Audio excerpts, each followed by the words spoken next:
문재인의 인사가 발표되면 그 인사의 의미가 뭔지도 모르는 사람들을 믿고 지금 너무 큰일을 벌이는 거 아니냐는 거야. 지금 검찰의 그 기수와 걔네들의 관례, 걔네들의 조직 체계를 완전히 무너뜨리는 폭탄이 윤석열이야. 그 다음에 이 외교부에 70년 동안 이 친일하고 친미하면서 버틴 놈들, 그 사람들의 모든 권력의 구조를 뭉개뜨리는 게 지금 이 여자 외교부 장관이야. 그리고 이 안보실장을 외교에다가 딱 맞추고, 어차피 안보실장은 생긴 지 얼마 안 됐으니까 그런다고 치고, 지금 굉장히, 그리고 보훈처장도 여자를 앉혔어. 사실 그 보훈처장도요, 이게 이 보훈처가 또, 아까도 지난번에도 얘기했지만, 이 보훈처가 소위 그런 방산비리, 걔네들하고 다 연관된 기관이야. 보훈처가. 그 보훈처를 그들에 의해서 쫓겨났던, 혹시 군부 권력에 의해서 잘렸던 여자를 거기다가 딱 갖다 꽂아가지고, 지금 이 소위 박정희 전두환 노태우 세력이 그 권력의 자금으로 삼았던 그들의 모든 구조를 그냥 송두리째 무너뜨리는 그런 지금 결정들을 하고 있는 거예요. 이걸 지금 지지자들이 안 거냐고. 이거 지지자들이 알고 지지하는 거야? 지금 이 사람들은 괜히 이거 개인이 멋있다 이 정도만 알고 있는데, 이 사람들의 과거에 품고 있었던 이 사람들의 전력이요, 이거는 지금 전쟁을 선포하고 있단 말이야, 문재인이. 그럼 내가 지금 좀 걱정이 되는 부분이 바로 이거야. 이 전쟁은 국민의 대우가 흐트러지면 할 수 없는 전쟁이야. 국민들이 알고 같이 뜻을 모으지 않으면 이 전쟁이 성공할 수가 없어. 그러면 이런 전쟁을 제대로 지금 설명을 하고 있느냐는 거지. 지금 한경호를 까대는 애들, 한경호가 막 그 문재인을 까댔다 그러면서 그렇게 막 행패 부리고 있는 애들, 얘네들은 지금 이런 의미를 모르고 있는 거야. 왜? 지금 문재인은 그 노회찬을 불러다가, 원래 노회찬의 정당이 10석이 안 돼.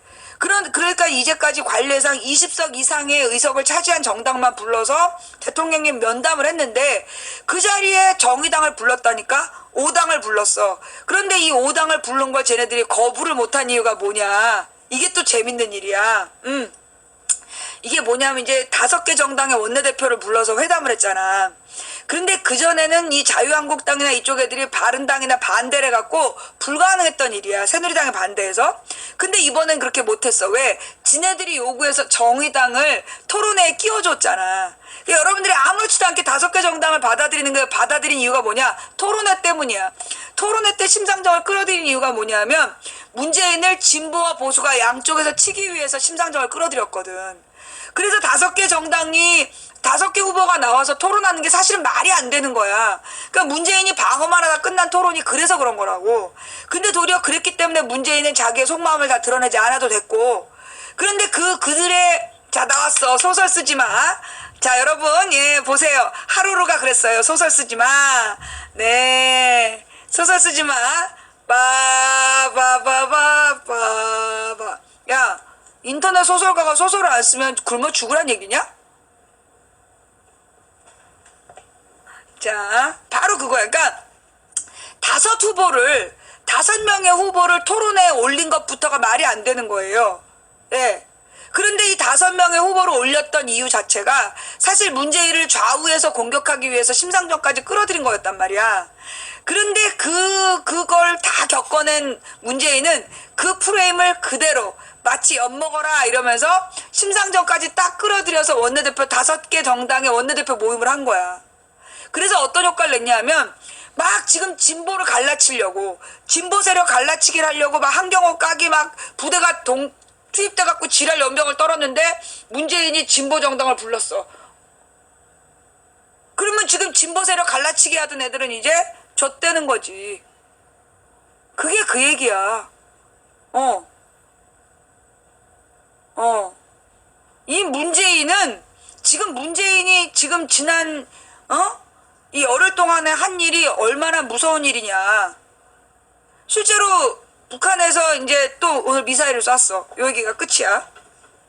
북한에서 미사일을 쐈는데 이 미사일이 그 딱 벌써 정권이 바뀌니까 옛날에는 미사일만 쏘면 막 북한 영상을 보여주면서 큰일이 난 것처럼 다루던 연합뉴스에서 올 들어 8번째 발사. 그러니까 오늘 아까 낮에 쐈어요. 근데 이제 뉴스도 안 돼. 오늘 아까 저기 5시 좀 전에 쐈는데 이제 뉴스도 안 돼. 사람들이 별로 신경도 안 써. 왜냐하면 올 들어 8번째야. 그런데 그동안에는 이제 바다를 향해 쐈단 말이야.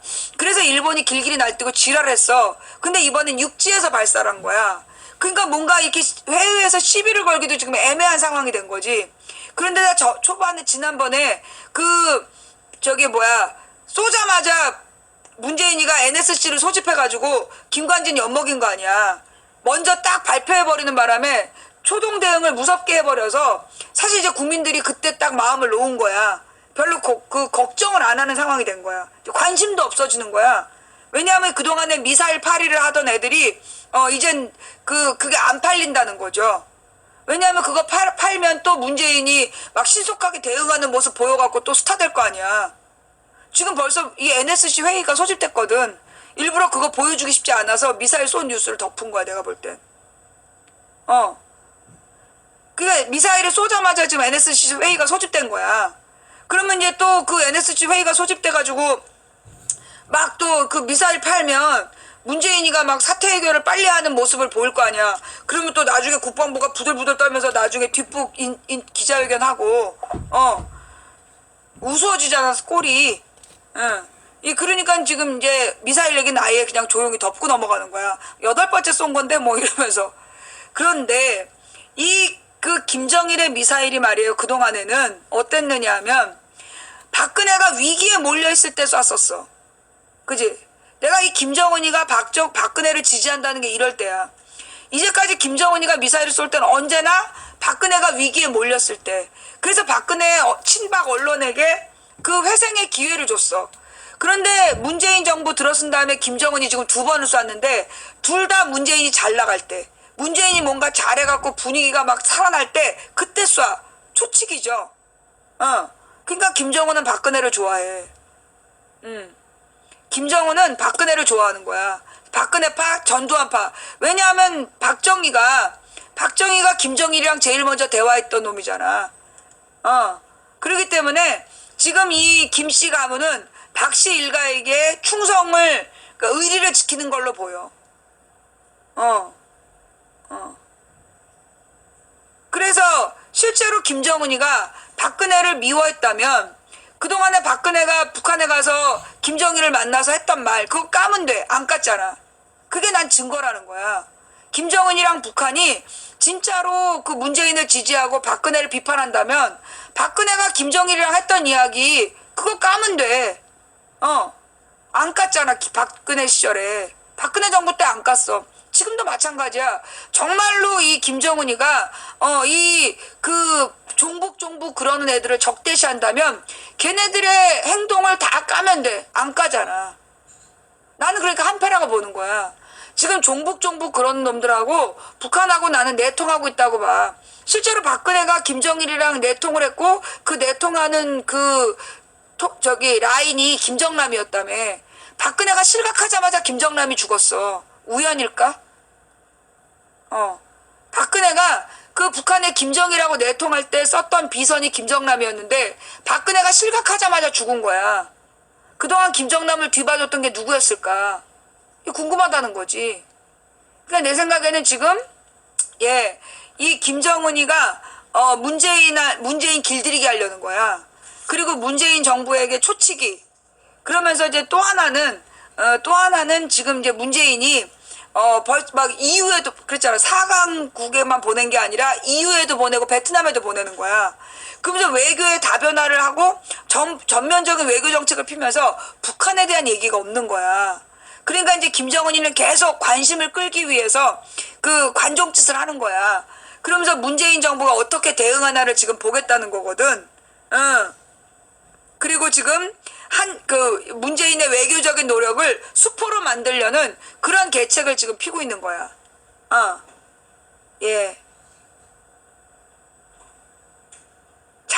좀 해라. 그리고 지금 문재인이 지금 이렇게 다 6개로 외교를 하고 있는 이유는 뭐냐면 밑밥을 까는 거거든.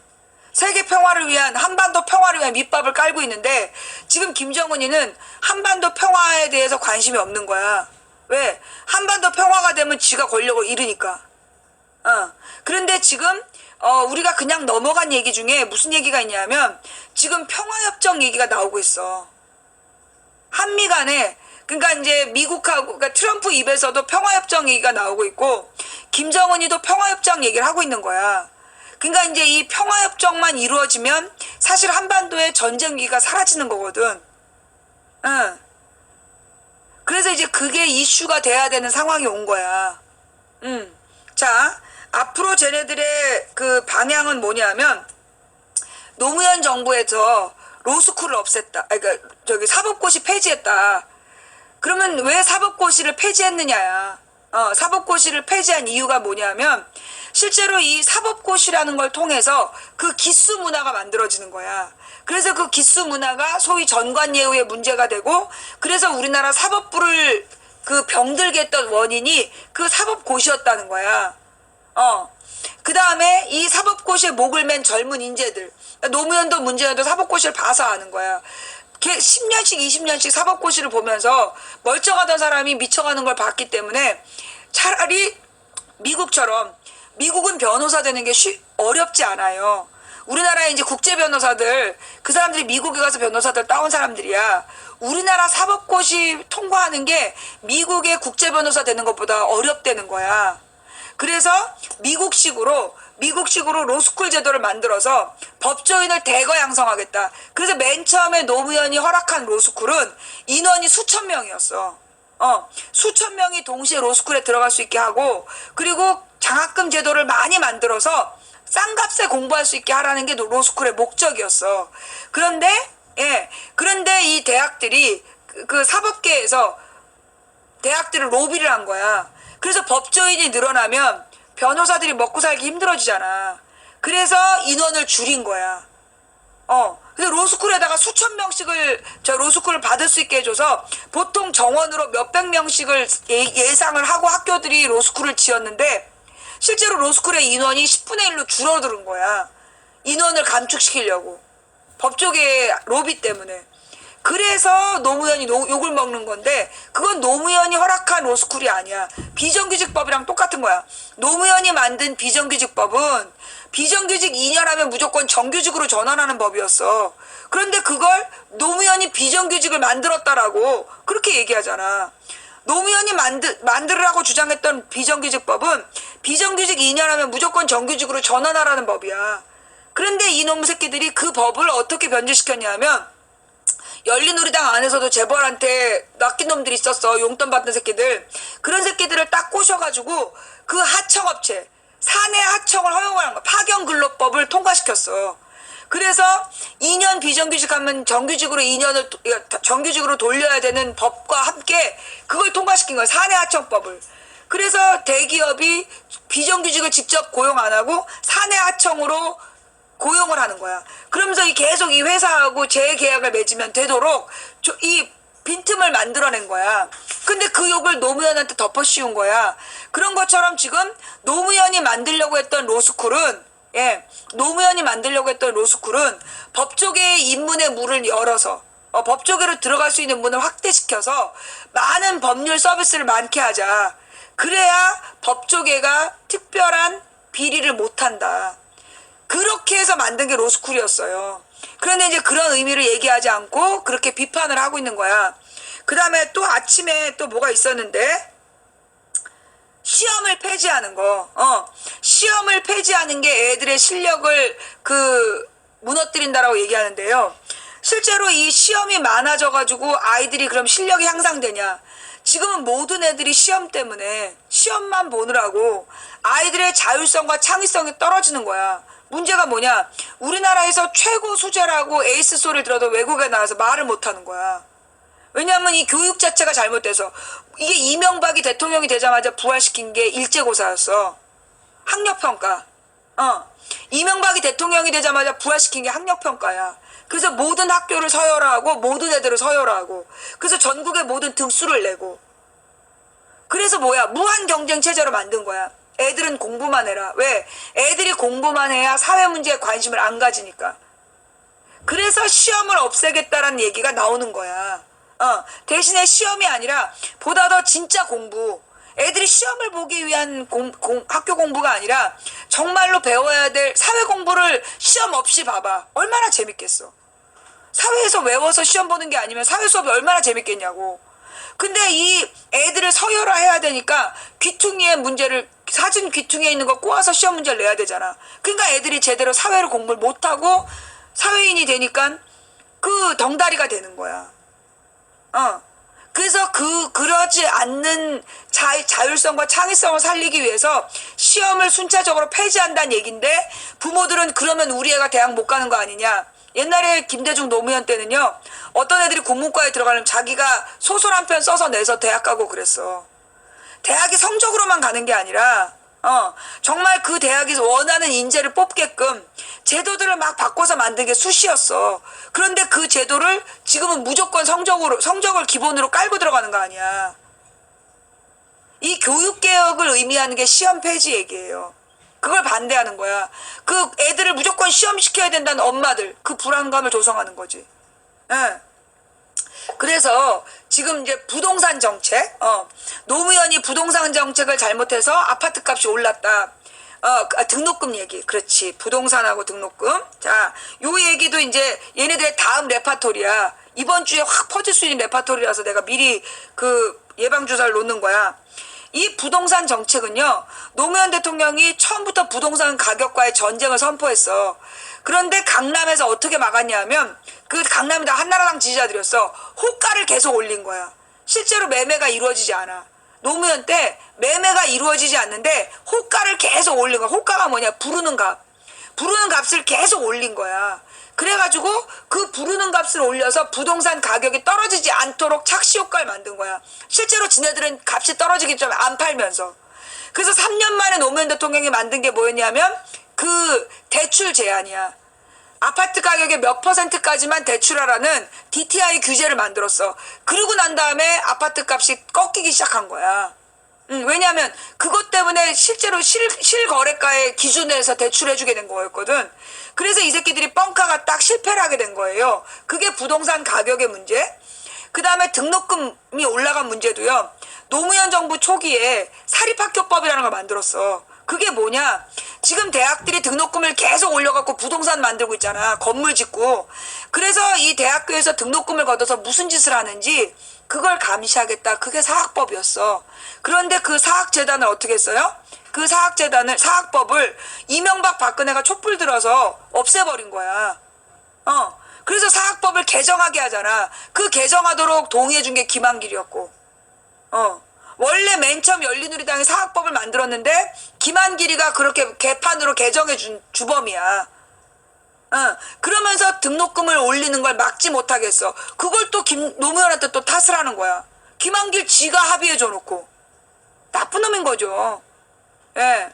그러니까 나경은, 이명박, 박근혜 이런 것들이 촛불 들고 나와가지고 사학법을 없애라고 날치기 했다. 그때 정봉주가 좀 오바를 했어. 그래서 날치기 한 것처럼 보인 거야. 그러니까 정봉주의 문제가 그거라니까. 필요 이상 행동을 해가지고 그걸 질서 있게 통과시킬 수 있는 걸 막 무리해가지고 막 날치기를 유도를 한 거야. 날치기를 연출을 했어. 의지를 강화시킨다고. 그래가지고 결국 그게 걸려서 그게 화면에 나가면서 국민들이 아무리 민주적인 법이라도 날치기는 안 된다. 그런 반대 여론이 생긴 거. 그 틈을 비집고 들어가서 김한길이가 사학법을 개정해버린 거야. 자, 그래서 이 등록금이 올라간 거였지. 그건 노무현 정부의 뜻이 아니야. 김대중 노무현 정부의 뜻이 아니었던 거예요. 김영삼 때부터 이 등록금이 자율화됐고, 그래, 아니지, 노태우 때부터야. 노태우 때부터 등록금이 자율화되면서 그때부터 폭등하기 시작한 거야. 그리고 그러면 그래서 그게 노무현 때, 또 같이 올라간 거지. 그걸 무슨, 노무현 때만 올라간 것처럼 그러면 안 돼요. 예. 그래서 이런 이제 노무현 때 비판했던 게 그거예요. 사법고시를 폐지해서 그 신분 상승의 사다리를 차버렸다. 그다음에 부동산 정책 실패로 서민들을 가난하게 만들었다. 등록금 인상을 막지 못한 무능한 정부였다. 이 모든 이야기의 진실을 여러분이 알고 계셔야 돼요. 그래야 지금부터 누가 헛소리를 하면 그 부분에 대해서 까줄 거 아니야. 이거 알았어 몰랐어? 몰랐지. 실제로요, 노무현 정부는 일관되게 부동산 가격을 잡으려고 그랬어. 그런데 노무현 정부의 행정부에서 일하는 새끼들도 실제로 부동산 가격이 올라가지고 강남에 집 사고 부동산 가격 올라가고 나중에 노무현의 부동산 정책이 옳다라고 또 막 설레발치고 글을 썼는데 그 글 쓴 놈이 실제로 부동산 가격으로 10억인가 20억을 벌었어. 그러니까는 진보적인 평론가들이 너부터 잘하세요. 너나 잘하세요. 그러면서 노무현 정부를 웃음거리로 만들었던 거야. 알고 계셔야 돼요. 예. 예. 잠깐만. 지금 시청자들의 닉네임 부르면 블랙입니다. 예.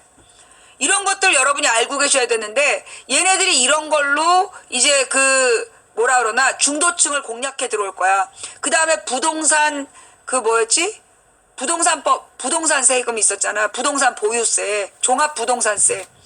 그 종합부동산세는 실제로 부동산을 많이 소유하고 있으면서 40채 50채씩 소유하고 있으면서 세금을 안 내는 놈들, 그런 놈들한테 만든 법이야. 그런 놈들 용으로.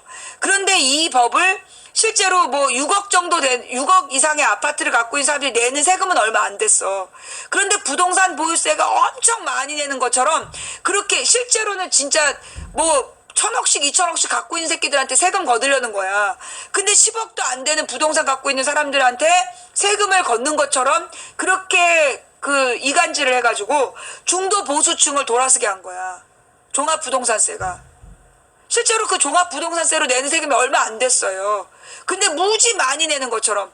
근데 실제로 이 부동산 보유세를 왜 냈어야 됐냐 하면 우리나라의 부동산이 올라가는 이유가 그거였어. 우리나라는 노무현 때는 6억 이상이었어요. 노무현 정부 때는 6억 이상이었어. 부동산 보유세를 6억 이상의 부동산에 대해서 종합부동산세를 걷기로 했어. 왜냐면 이제 그게 6억 이상의 모든 아파트들을 하는 건데 실제로 6억을 한 채 갖고 있는 사람은 큰 세금 안 내. 근데 2채, 3채 갖고 있는 놈들은 세금을 내는 거야. 걔네들을 위한 세금인데, 그러면 실제로 아파트를 6억을 갖고 있는 사람들이 자기네들 아파트 값이 떨어질까봐 두려워했던 거지. 실제로 그 종합부동산세의 목적은 6억짜리 아파트를 10채씩 20채씩 갖고 있는 놈들 용이었는데, 그걸 6억 이상은 세금을 낸다. 그리고 그거를 이명박이가 종합부동산세를 9억 이상으로 올린 거야. 그러면서 이 종합부동산세 과세 대상이 숫자로 줄어드는 거야. 근데 줄어드는 숫자가 그렇게 세금을 많이 내는 사람들이 아니었던 거지. 응.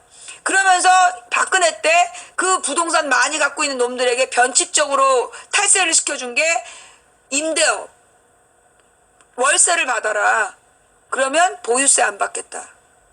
그렇게 또 탈세를 해준 거야.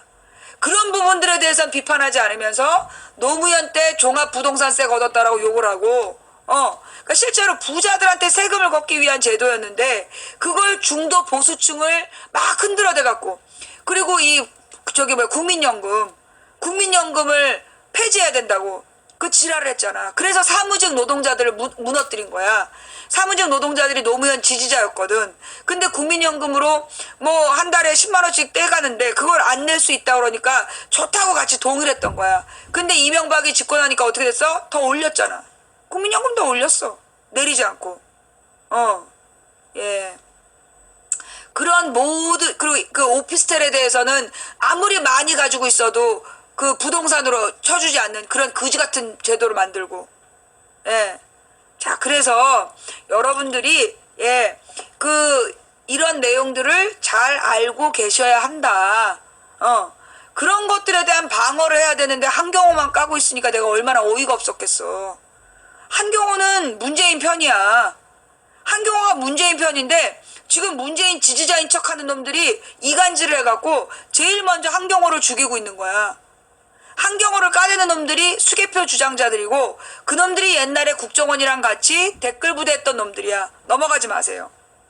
뭔 말인지 알아?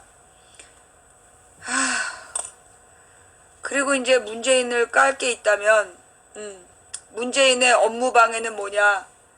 아 씨발 진짜 8시부터 3시간.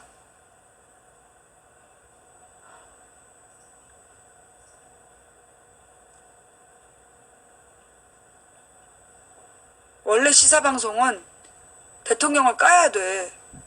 그러면 깔 게 있어야 까잖아. 근데 지금 깔 게 없단 말이야. 그래서 내가 뭔가 이 시사가 아닌 다른 아이템으로 방송을 좀 해보려고 역사 탐방 갔는데 막 충격적인 인사를 던져. 그런데 그 인사가 뭔지도 모르고 막 문재인 지지자들이 좋다고 그래. 그러면 내가 또 설명충의 본능으로 그것도 설명해줘야 되잖아.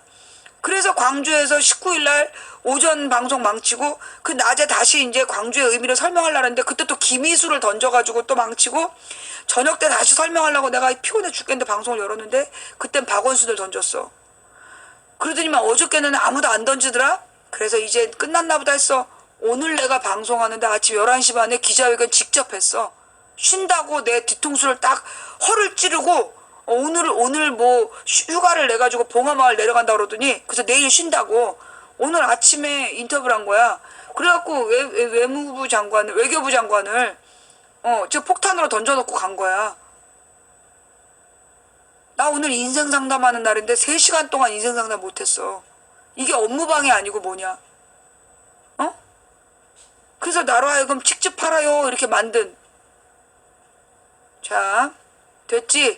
제목의 의미. 그러면 진짜 고소가 가능하냐? 대통령은 형사소추의 대상이 되지 아니하여 저기 임기가 끝날 때까지 기다려야 돼. 미치는 거지.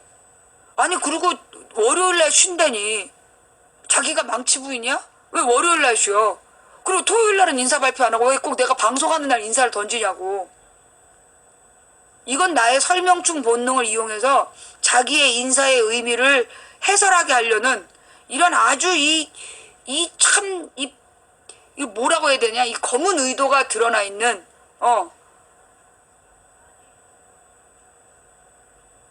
좌우지간. 그래서 고소하겠다는 얘기였고, 자 이제 내 본업으로 돌아가겠어. 더 이상 내 영업을 방해하지 마.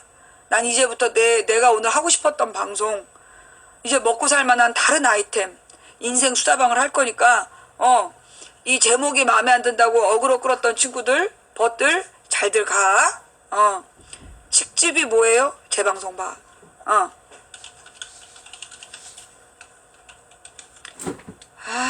진짜. 오늘도 역시 오늘도 역시 문 대통령을 까는 제목을 딱 걸어놓으니까 이제 뭔 말인지 알아듣지도 못하면서 쳐들어온 벗들 때문에 오늘 방송 재밌게 잘했어요. 자 이제부터 인생수다방 들어갑니다.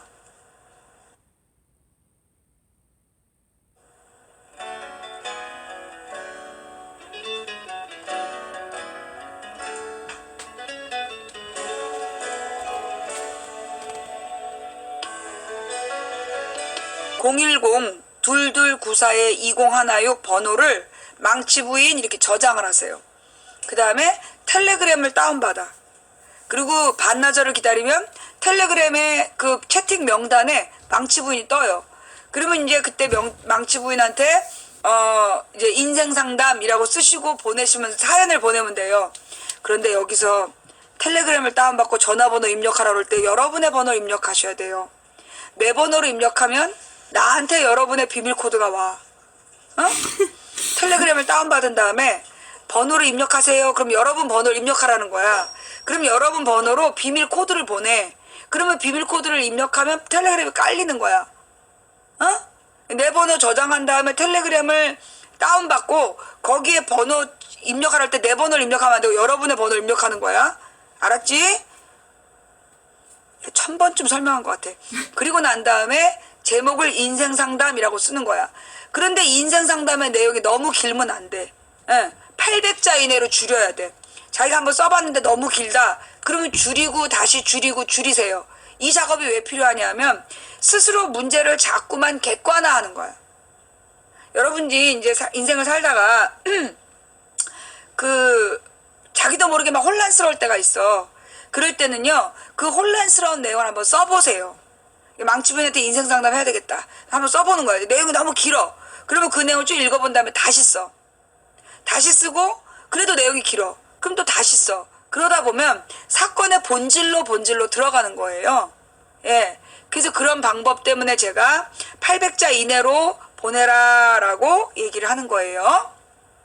그 다음에 여러분이 저한테 인생 상담을 보내기는 어렵지만 자 스스로 해결하고 싶을 때 여러분이 이제 살다 보면 막 곤란한 일들이 막 많아. 그리고 막 너무 괴로워. 막 괴로운데 뭐가 괴로운지 몰라.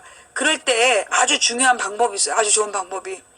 연습장을 꺼내놓고 거기 이제 반을 갈라. 그 다음에 맨 처음에는 이제 연습장에다가 떠오르는 단어를 막 써.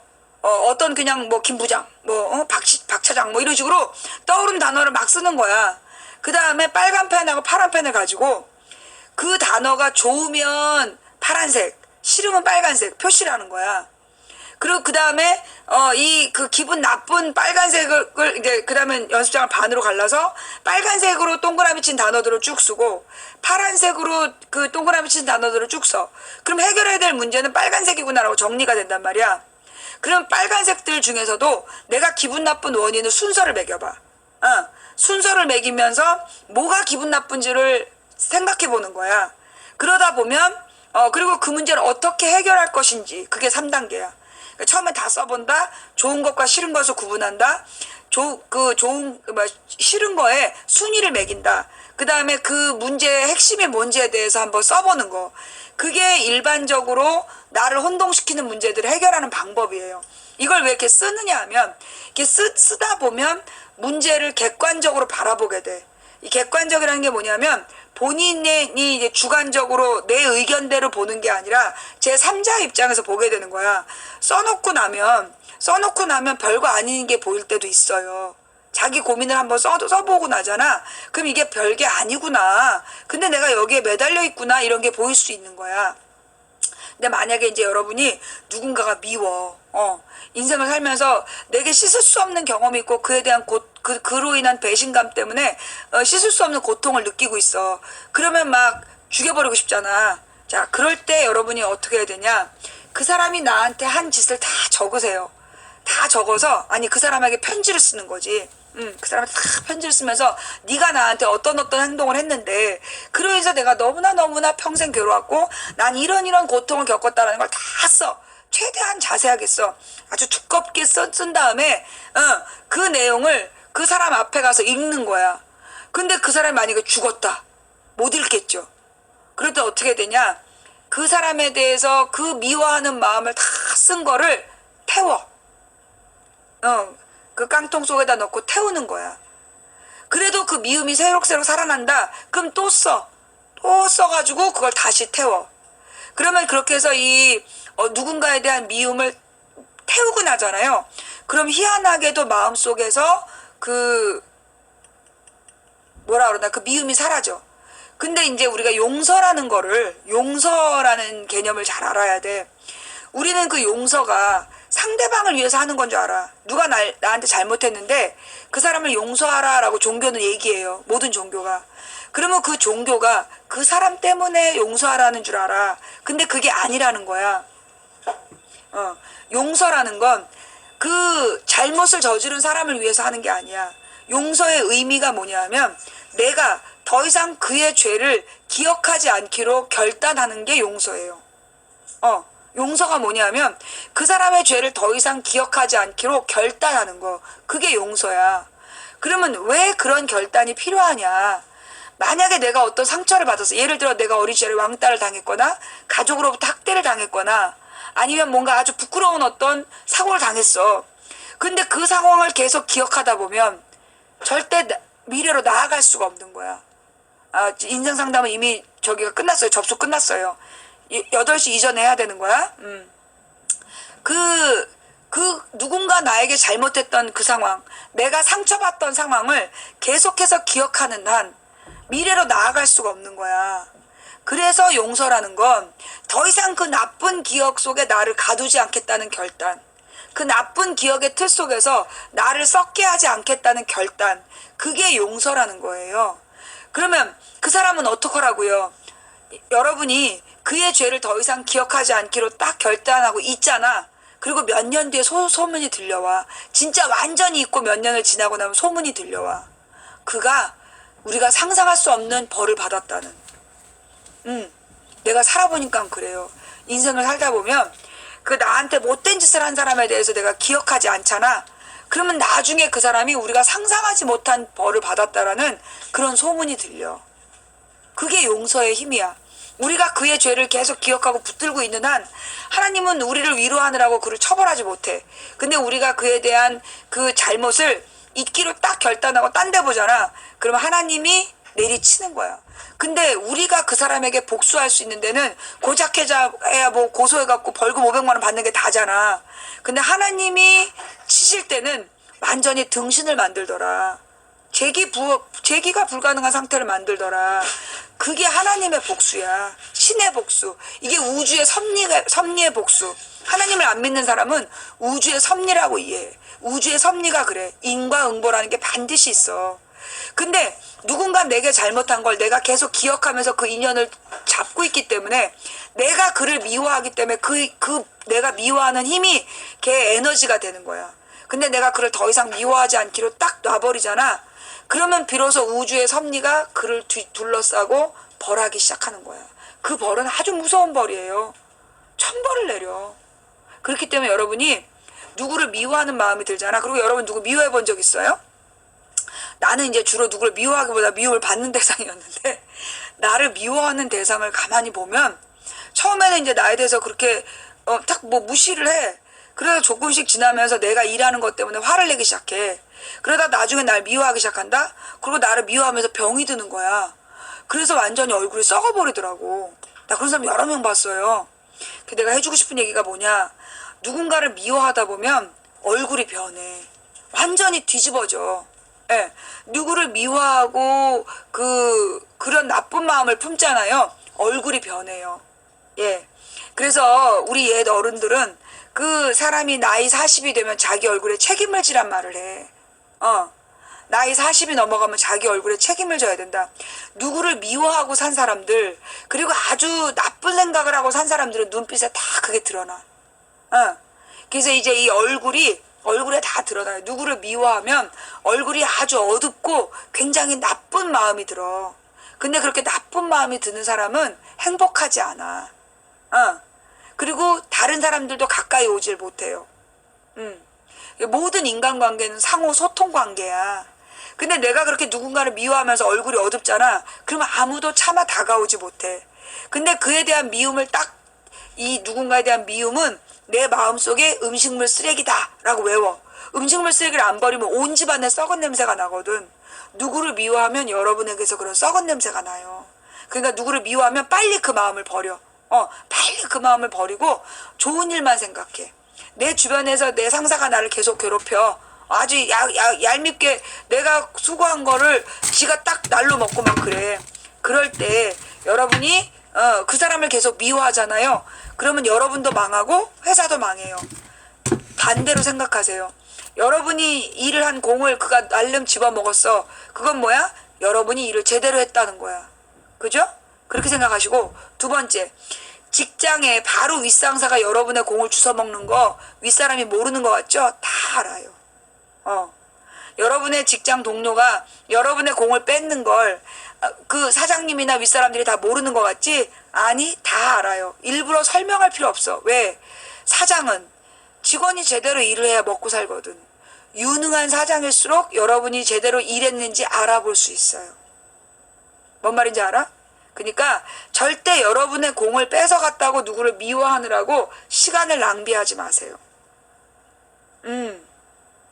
유능한 사장일수록 진짜 누가 일을 잘하는지 잘 알아봐. 근데 무능한 사장일수록 못 알아보거든. 그러니 그 사장이 여러분이 내 공을 못 알아본다고 속상해하지 마세요. 왜? 그놈은 곧 망할 거니까. 뭔 말인지 알겠어? 내가 열심히 일한 걸 알아보는 사장은 유능한 사장이야. 근데 내가 열심히 일한 걸 못 알아보는 사장은 그놈은 곧 망할 놈이야. 그럼 미워할 필요가 없는 거야.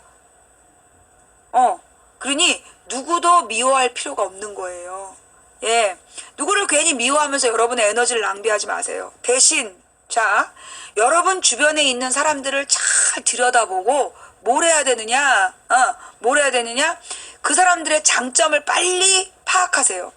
많은 사람들이 누군가 이제 나보다 잘난 사람을 보면 괜히 열등감을 가져. 그래서 질투를 하고 미워한단 말이야. 그런 사람 발전이 안 돼. 근데 나보다 잘난 사람이 나타났어. 그때 그 잘난 점을 빨리 인정해야 돼. 그리고 그 잘난 점을 배우려고 노력해야 돼. 그러면 어떻게 된다? 나는 모든 사람의 장점을 빨아들이는 스펀지가 되는 거야. 근데 누군가 나보다 잘난 사람을 미워하고 질투하는 사람은 영원히 그 사람보다 못한 사람이 되는 거예요. 근데 나보다 잘난 사람을 빨리 파악하고 그의 장점을 배우려고 노력하는 사람은 만인의 장점을 흡수해서 최고의 강자가 되는 거야. 초능력자가 되는 거야. 나는 이제까지 인생을 살아오면서 누구한테 열등감을 느낀 적이 없어. 나보다 이쁜 사람, 나보다 유능한 사람한테 열등감을 느낀 적이 없어. 도리어 나는 어떤 생각을 해? 나보다 이쁜 사람을 보면 무슨 생각이냐? 아, 내가 쟤보다는 사람들에게 덜 적개심을 받겠구나. 왜 이게 여자들은 자기보다 이쁜 여자를 싫어하거든. 그러니까 쟤랑 나랑 둘이 있으면 이 여자들이 날 더 좋아하겠구나. 이건 나의 장점이지 라고 생각해. 또 나보다 잘난 애가 있으면 걔는 저걸 어떻게 성공했는지를 파악하는 거야. 그리고 자꾸 물어봐. 어떻게 하는 거냐고. 그래서 그의 장점을 내 걸로 만들어. 그러면 얘는 장점이 그거 하나야. 근데 나는 이놈 저놈의 장점을 다 받아들이면 나는 불패시나 무적의 망치가 되는 거지. 난 이제까지 그렇게 살았어요. 그러니까 쓸데없이 누구를 시샘하느라고 시간을 낭비하지 말란 말이야. 쓸데없이 누구를 시샘하면서 에너지를 낭비하지 마. 누군가 여러분보다 잘난 사람이 있으면 그 사람의 장점을 빨리 캐치하고 여러분보다 잘난 사람을 빨리 인정하세요. 그러면 계속 성장하고 발전할 수 있어. 그리고 이 하나님께서는 모든 사람에게 한 가지씩 장점을 주셨어. 그 탤런트가 뭔지를 찾아야 되는 거야. 누구에게나 있는 한 가지의 장점. 다른 사람은 없는 온 우주에 딱 한 가지를 가진 장점이 반드시 있어. 누구에게나 그의 역할이 있는 거야. 그 역할을 빨리 찾아야 돼. 근데 많은 사람들이 우리나라가 지금 이 무한 경쟁 시대가 되면서 어린 시절에 막 특목고 가고 명문대 가서 대기업 가는 걸로 꿈이 정해지잖아. 그러다 보니까 이 모든 사람들이 자기의 장점 파악을 못해요. 그래서 우리가 다 루저가 되어 있는 거야. 사실 우리는 우리 마음속에 한 가지씩 보석이 다 있거든. 그 보석을 찾는 자는 위너가 되는 거야. 그런데 이 사회 시스템이 다수를 루저로 만들어. 그러니까 여러분들은 어떻게 해야 돼? 그런 사회 시스템에 녹아 들어가서 나는 패배자야, 실패자야 이러면서 시간을 낭비하지 말고 내가 가진 한 가지의 보석이 무엇일까? 그걸 찾아야 돼. 어떻게? 많은 경험을 통해서. 이것저것 막 도전하세요. 우리는 막 초등학교 때 초중고 때 공부를 열심히 해서 대학교를 명문대를 가고 대기업을 가야 인생에 성공한 것처럼 하는데 대기업 가면 30대 인생 끝이야. 대기업에서 30대 후반에는 방 빼야 돼. 그래서 중소기업에 달인으로 가야 된단 말이야. 그렇기 때문에 그러면서 여기저기 민폐 끼치게 되고 이러는 거예요. 그러니 여러분들이 그런 인생이 성공한 인생이란 개념을 지워야 돼. 그런 걸 지워. 그리고 여러분들이 잘하는 게 뭔지를 찾으려면 많은 경험을 쌓아야 돼. 노래를 잘하는지, 춤을 잘 추는지, 장사를 잘하는지, 만들기를 잘하는지 뭐든지 한번 해봐야 되는 거야. 그러면 여러분의 인생 아이템이 반드시 나와. 그 인생 아이템이 20대 안에 정해질까요? 적어도 30대 안에 정해질까요? 저 같은 경우는 40대에 정해졌어요. 인생 아이템이 그렇게 일찍 정해지는 게 아니야. 인생의 성공은요, 빨리 정해지는 게 아니야. 그러나 적극적으로 포기하지 않고 찾는 사람은 언제가 되든 반드시 찾게 돼 있어요. 그걸 여러분이 잊지 마시라. 이게 인트로였고요. 이런 얘기 하려고 방송 열었는데 그냥 업무 방해를 하는 바람에 내가 진짜 나 진짜 잠깐만요. 일단 인생 수다방은 인생 상담이라고 8시 반 전에 8시 전에 보낸 분들의 텔레그램만 가지고 합니다. 오늘 인생 상담 아무도 없어? 아닌데? 아까도 있었는데 인생 그래 인생 상담. 비세요. 평범한 삶. 기독 신앙인. 우연히 치킨집 운영. 가게 직원들은 대부분 신용불량 저소득 지원 가정. 경제관념이 없고 정돈되지 않은 삶. 처음에는 들어주고 도움 주려고 물질적이든 편의를 봐주고 했으나 이질감과 변화되지 않는 삶의 길을 잃음. 신앙적으로 어떻게 나누며 살아야 할지 다른 삶에 대한 자세는 이렇게 보내셨어요. 예. 그러니까 이제 이분이 치킨집을 운영하면서 가게 직원들을 이 신용불량자 저소득 지원 가정에서 이제 고른 거야. 근데 이분들이 이제 경제관념이 없고 정돈되지 않는 삶이다. 한마디로 이제 그 근무 시간을 안 지킨다든가, 예. 그리고 이 경제관념이 별로 없다는 거잖아요. 그죠? 예. 그러니까 어떻게 보면 사실 우리 사회가 가난이 대물림돼요. 가난이 대물림되는 건 왜 그러느냐면 이게 사실 보고 배워야 되는데 선대가 모범을 보이지 못하니까. 선대가 성실하면 자녀들이 성실함을 보고 배워. 그런데 선대가 성실하지 못하니까 그 자녀들이 그걸 보고 배우지를 못하는 거야.